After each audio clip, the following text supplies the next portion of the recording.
Well, hello there. Welcome to From the Table podcast, a podcast brought to you by Martin First United Methodist Church. This is episode 2 of our Advent series, The Inn Housing the Holy. And today we will be talking with the Fisher family over the Luminaries coming from Poplar Street, the origin of those, the history of Poplar Street, having those luminaries on the street every Christmas Eve, and what that means for us as people of peace in this week that are housing the holy. What does peace look like, particularly through symbols, and what are the ways that we pass the peace to one another through this week? My name is Bryant Fisher. Our host is Kadin Hamilton, and this is the conversation coming from the table. What is going on? This is episode 2 on From the Table podcast. This is me, Kadin Hamilton, with Bryant Fisher, and our special guest this week, the Fisher family.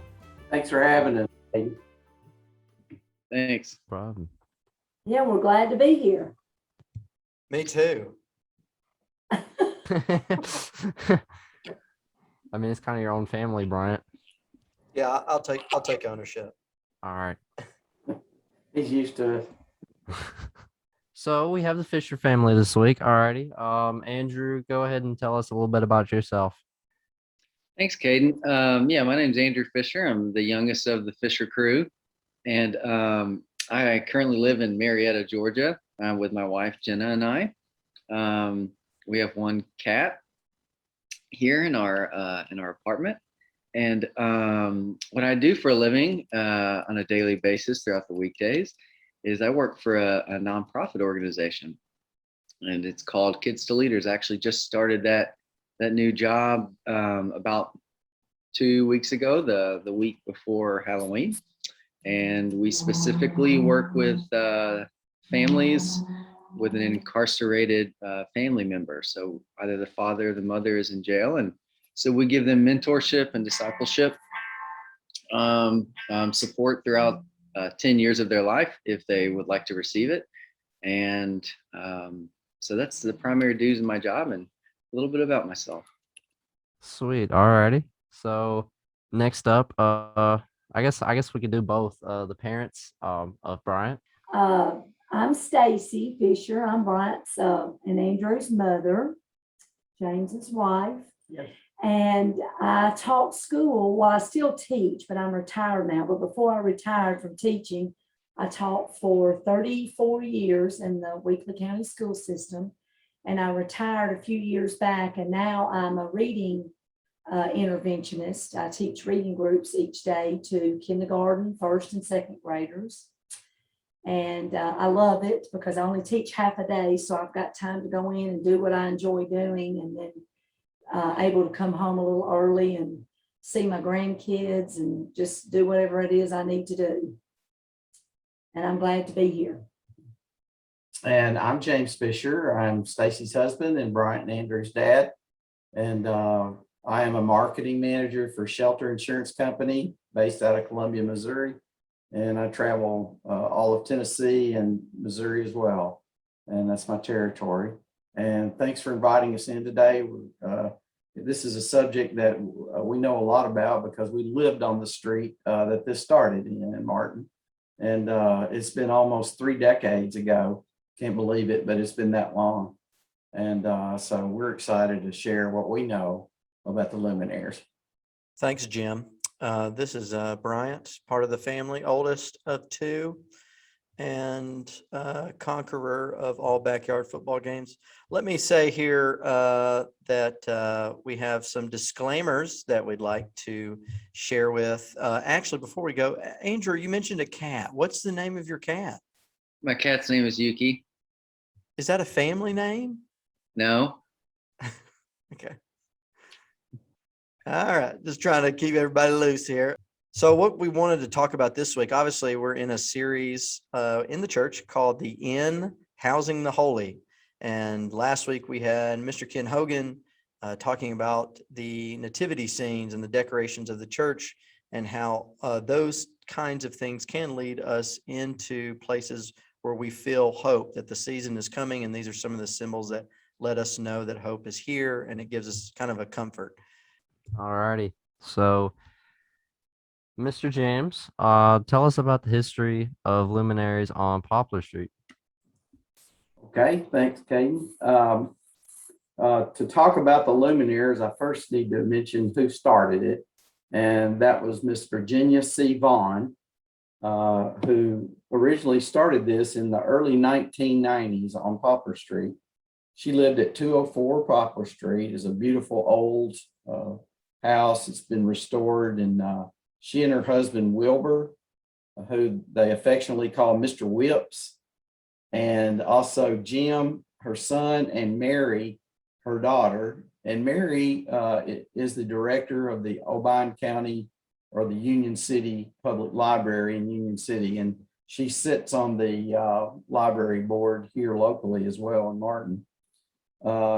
So Miss Jenny was named Miss Jenny by a lot of her, affectionately named by her students that she taught for 17 years at the elementary school in Martin. She had a wealth of knowledge about history, about Tennessee in general, and also about Martin specifically. And she shared all that with her students. And after retiring, she became the historian for Weakley County. And she wrote a book called Weakley County, and it's on display at the UTM Paul Meek Library, as well as the new Martin Public Library downtown. And so it's a fascinating read. I've read some of it, some things I didn't know about Tennessee, but specifically about Martin. She compiled all this from her memory.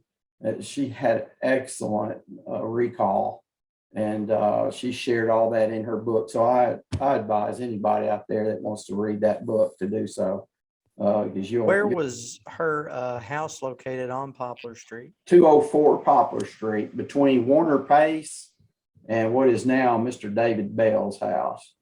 Okay, so that would be like the north side of Poplar Street. Exactly, the Okay. north side of Poplar. And for those who don't know, Poplar Street is a street, the first street behind the church in the neighborhood that the church is in. Right. It runs east-west, and it stretches from Broadway all the way across Macomb, South Macomb, and all the way up to South College Street. So it takes in 3 blocks, just about 3 blocks. But again, Miss Jenny, is she was affectionately called Miss Jenny. In her book, she describes a lot of the things in the past days of Martin that involved Christmas. And she is the one who originally started the Luminaries. And for those of you who don't know what a luminary is, it's simply a white paper bag like you see people put their lunches in, and it's filled with sand at the bottom, and then you take a small votive candle and put it in the bottom, and that's what consists of a luminary. There are other versions of it that are a lot more expensive and probably made of plastic or different things, but that's what Miss Jenny felt like we ought to do. So one year she sent out the letter to each and every household on Poplar Street to participate in the luminary lighting. Do you know about what year that was? It was in the early 90s, Bryant. That's about as good of a recall as I can get. Shortly after Andrew was born. Yeah, Andrew was born in 91, so it was shortly Maybe that winter that winter. of 91, December 91, maybe. Yeah, that's possible. That's possible. Early 90s for sure. Yeah, early 90s, just to give you a general idea of when it started. And again, she sent out a letter to each household, said, hey guys, we're going to start a luminary tradition. And so everybody got the letter, and everybody did the best they could to get the bags.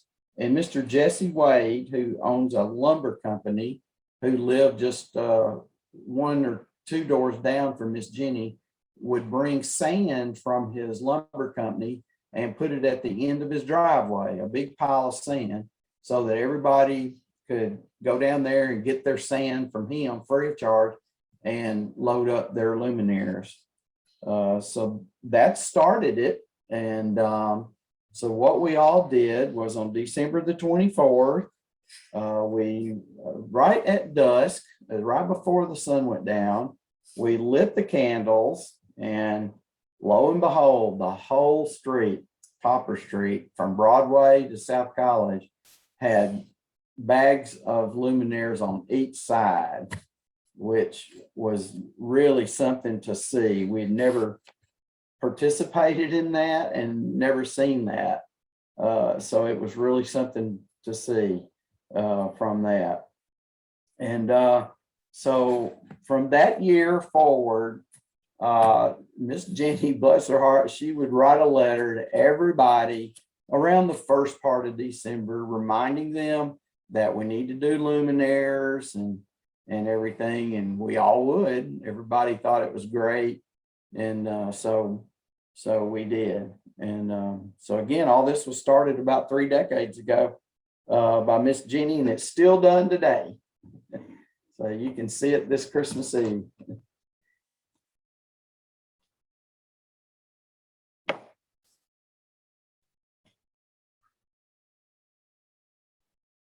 So, for Andrew, what was it like growing up as a kid and lighting the luminaries each year with mom and dad? Thanks, Kadin. Well, for each year, I guess it didn't really connect with me until the Christmas Eve night that we did it. So I wasn't really thinking of it until it became a task. So I'm sure the adults were always planning it and they were preparing for it, but really the kids were just kind of there for the moment when it took place. So that was me. But yeah, I think we didn't really.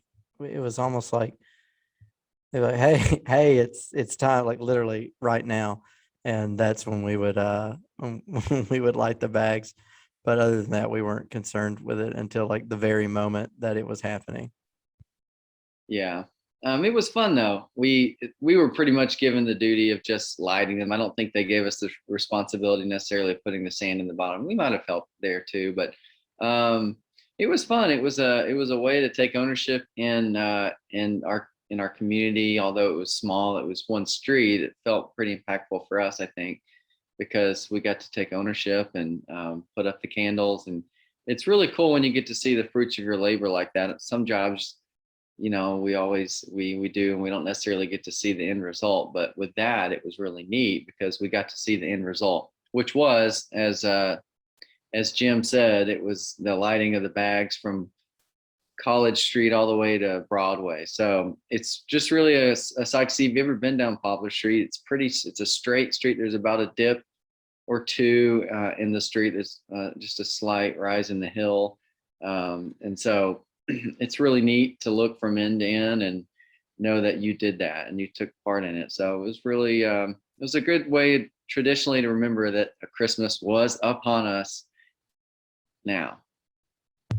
Well, and like the object of light that, literally is the definition of luminaries, and like being able to see, the bags all the way down the street, like, especially if you go from one end and you can see it all the way to the other end, like you were saying, Andrew, with the dip in the hill and that kind of like helping you from a site of elevation, being able to see all of it. I remember last year was like, I know that they took off some seasons with luminaries on Poplar Street, but I know it returned last year because the Johnsons, who are my in-laws, did it, who are on the other side of Poplar Street, towards literally the back of the church and the parking lot. And I remember being able from their house to see all the way to the other end, and like some of those memories of being a child and helping with that.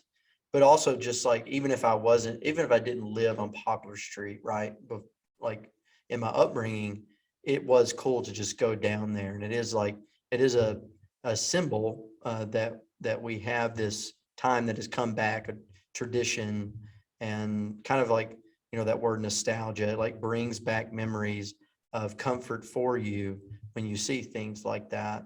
And I don't know, I think that's really cool. Kadin, do you have any thoughts on that? Like whether it's thoughts on like Luminaries period, like I know, like, our church did that last year, and then obviously Poplar Street did it as well. But like, is there anything else like that's kind of like along those lines that you have any thoughts on? So when we're talking about luminaries, like the objects that give light just anywhere, and a great example, with Poplar Street and all that. I not really like Poplar Street in a way, but like going to people's house, kind of like we talked about in the last podcast, was going to everyone's house and kind of seeing like all those lights, like especially down my road, Gene Adams Road. And you see all those lights just Yeah, down my you've road. got Yeah, I know. Our you've road definitely is, got a tradition in your yeah, neighborhood. somehow, I mean, but seeing that, I mean, it really, what Bryant said, it's just a sign and everything. I mean, it kind of brings me nostalgia, not in a way, because I'm a senior this year. So I mean, I've been here for all my life, and every single year, we've just seen these lights every Christmas, and just, yeah, I mean, just shows us a sign, and it just, it's a great thing that people not only on my road, but everywhere around the world do. So it shows, I mean, really About that. what time, do you know? Like, has it literally gone on your whole life, or what point do you remember that it started like happening? I mean, the moment I thought about it, or like when I really noticed it, um, I don't know if y'all know the house beside McCabe United Methodist Church. That house, I remember ever since I was a child. They put up the Tennessee inflatable over there, and then every Christmas, you could actually hear the music being played, and if you drove by and all that. And then I remember, I think Coach down here, you know, he's always had his lights up, but then I feel like everybody's kind of just followed along ever since. And especially last year. Last year was probably the biggest year um with those lights. But I mean, ever since I was little, I couldn't like remember a specific year, but I just remember him doing it all my life. And then just coming down and every night and seeing his lights. Those were the coolest things leading up to Christmas. Yeah, and I guess all of us have tradition stories of growing up in some way, whether growing up's a big term because we're still all growing in some way. So Right. growing up, I guess, is referencing younger times, but I guess all of us have a connection to tradition. And I think that's important because that's that especially the Advent season is the time where a lot of people create traditions in their families and in their towns, and you might not remember what your town or your family did during September, but you probably know what they were doing in December. And we can always kind of share in that. It's kind of like symbols are a way for us to connect to one another, whether they're different and come from different stories and different people started them, but they're still somehow like connectional. Right. So for my next question, pre-COVID, we did the passing of the peace where we greet each other and we say, "The peace of Christ be with you." Miss Stacy, do you feel like luminaries are a symbol of passing the peace? Oh, yes, definitely. I can see luminaries as being a symbol or representation of passing the peace.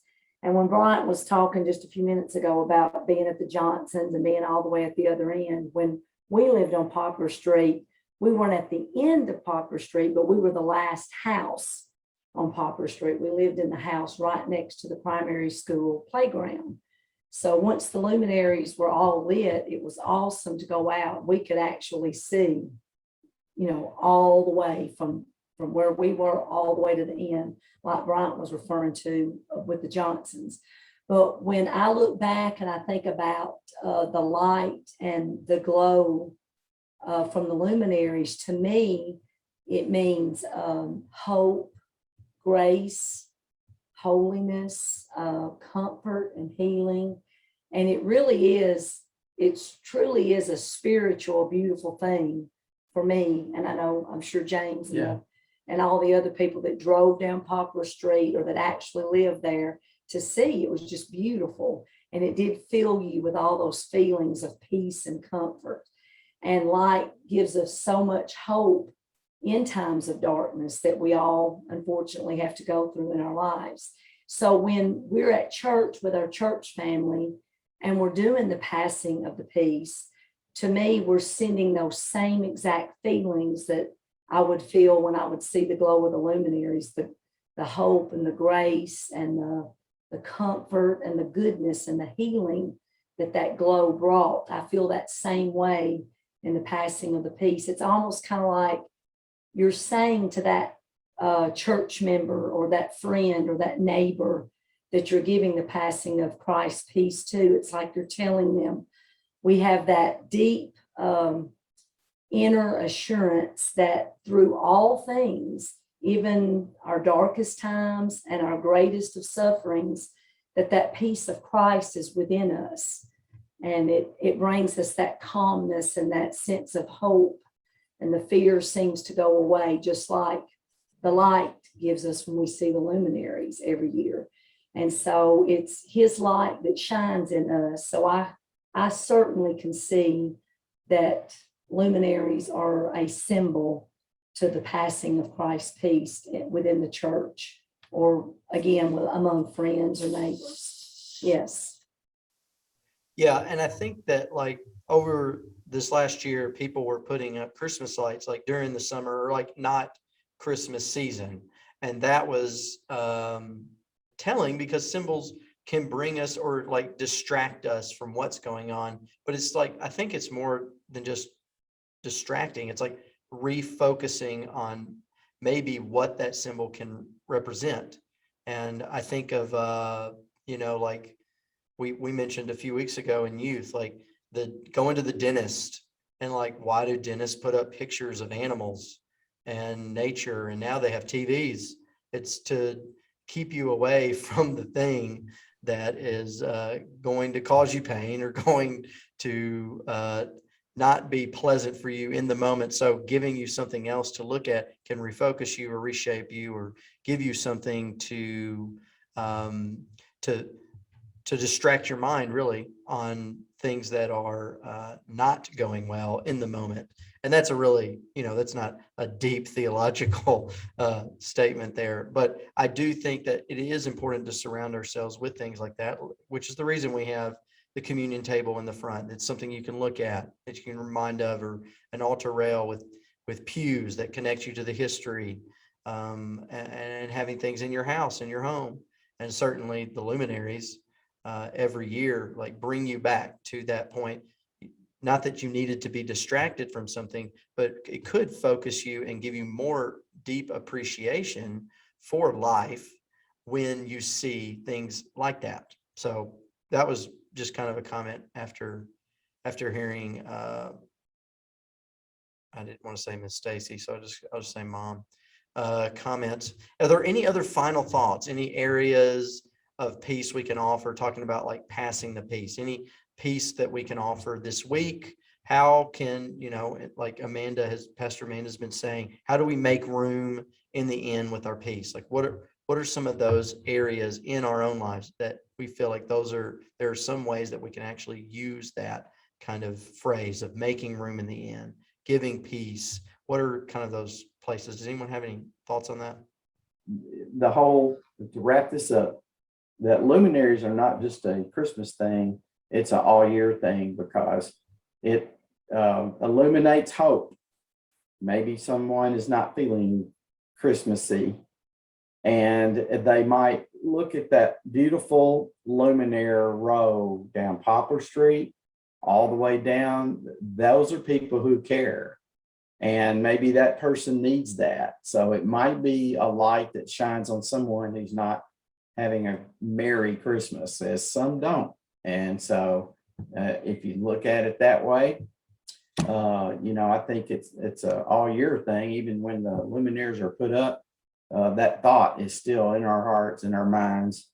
And but it's a great example to do this on Christmas Eve, and adds another spark to little ones' eyes who are thinking about Santa coming and everything. But it also reminds them of Jesus and his birth, and it coincides with our night service at the United Methodist Church, as it is done right before our candlelight service. And as kind of a side note, it was always a rush to go get the luminaries lit and then get to church to the candlelight service, and you had a narrow window. Are you suggesting a time change? Yeah, Earlier in the day.